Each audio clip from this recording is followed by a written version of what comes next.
Questions we put to the New Orleans police chief.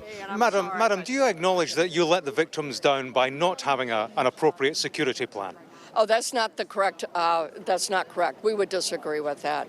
We had a plan that allowed an attacker to drive into a crowd. And I take exception to that, and I do not agree with that. It has to be a failure. We do know that people have lost their lives, but if you're experienced with terrorism, you would not be asking that question. Well, with respect, experience of terrorism surely requires appropriate security protection.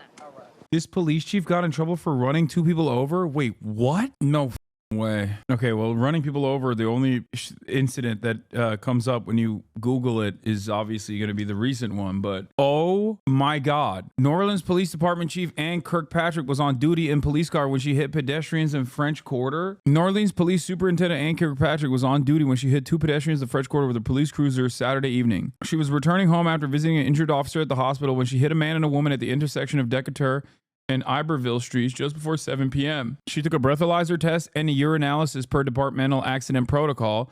The breathalyzer returned a blood alcohol of 0.00. Okay, honestly, this is the least surprising piece of information I found about New Orleans today. And that's like, bro, this is not that long ago. That's crazy. This is on August. This is literally, dude, that's 4 months ago. Oh my God. Oh my God. It turns out she actually has direct firsthand knowledge on exactly what the guy did. That is crazy. She doesn't just have knowledge. She has experience. Well, with respect, experience. That's why she said, oh, I got experience with this. With terrorism, you would not be asking that question. Well, with respect, experience of terrorism surely requires appropriate security protection. She used to be the Oakland, California police chief, but got fired. Complaint accuses the Oakland police chief of making false statements about ICE operation. The chair of Oakland's Privacy Advisory Commission and 7 other people have filed a complaint alleging that Oakland police chief Ann Kirkpatrick made false statements about an immigration raid in August. The complaint, which Privacy Commission Chair Brian Hoffer and others filed with Oakland Citizens Police Review Board on Monday, alleges that Kirkpatrick made at least 3 false statements about an operation by Homeland Security investigation, which is part of U.S. Immigration and Customs Enforcement in West Oakland. Hoyer said that at least 2 Oakland police officers assisted ICE during the raid by blocking off the street through traffic. From 2017 to 2020, she served as Oakland's police chief, where she was fired by an independent commission. She later received a $1.5 million settlement after winning a lawsuit against the city for wrongful termination for exposing corruption and abuse of power within the department. Before that, she was the Bureau of Professional Standards for the Chicago PD. Bro, this sounds like a joke. You look at any police chief in any part of the country, and you will find this kind of background. I feel like there is no other profession where they just like champion the losers so hard. There's no other profession where they just like elevate you for failure. Not in spite of, for failure. And apparently she gets paid like 300 grand a year. Oh my God. As the superintendent of the police in the city of New Orleans, that lady gets paid 340 grand a year. Yeah, the DNC. You can either work for the DNC or work for the police department. Those, if you're a failure overall, if you work for the DNC, as long as you lose gracefully, they will elevate you. If you work for the police department, you can be a failure overall. As long as, you know, you keep failing, they will elevate you. Jack Besh lost his brother Martin, nicknamed Tiger, here on the left. He made a FaceTime call to an emergency room as doctors fought but failed to save his brother. He couldn't respond to any of us, but he could hear us. I truly believe he could hear us. His eyes were closed and he was on a machine, but I know he could hear us. God kept his heartbeat beating for a reason, and I believe it was so that me and my family could tell him goodbye. You couldn't even fit in the room. There were so many doctors in there. And they said they did everything they possibly could, and he fought so hard. God was calling him home. It is the iconic street, the old part of New Orleans in the fabled French Quarter. Bourbon Street has the rich associations of this city's past. Its music, its culture, entertainment. Bourbon Street is the best of New Orleans. Here, sadly, they have seen its worst. James Matthews, Sky News, in Bourbon Street, New Orleans. Someone asked me who pays for the healthcare in situations like this. And I really don't know. Are Reddit atheists actually dunking on the guy for saying God kept him alive? Come on, chat. calm down. Reddit atheists be like, science bless you. Now, further complicating this. Going back to the Las Vegas incident, because I feel like that deserves some extra attention. There is some weird shit happening there as well, as we talked about. Identification of this individual.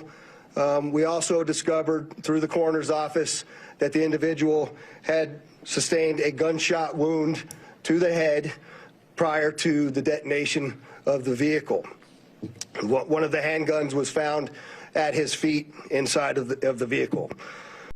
Now, further complicating this identification of this individual, we also discovered through the coroner's office that the individual had sustained a gunshot wound. Wait, the police chief talked about the New Year's attack in New Orleans and said this is a purifying fire? Promise you, as the chief of police of this city has been tried by fire before, but fire purifies. Fire makes things stronger. Are you a demon? What are you saying? Bet that sounded better in her head. Is she? But like, if she was, I don't think she's like an evangelical nutso. I'm an Oakland resident. She was pretty well liked by the rank and file from what I remember. Wonder why.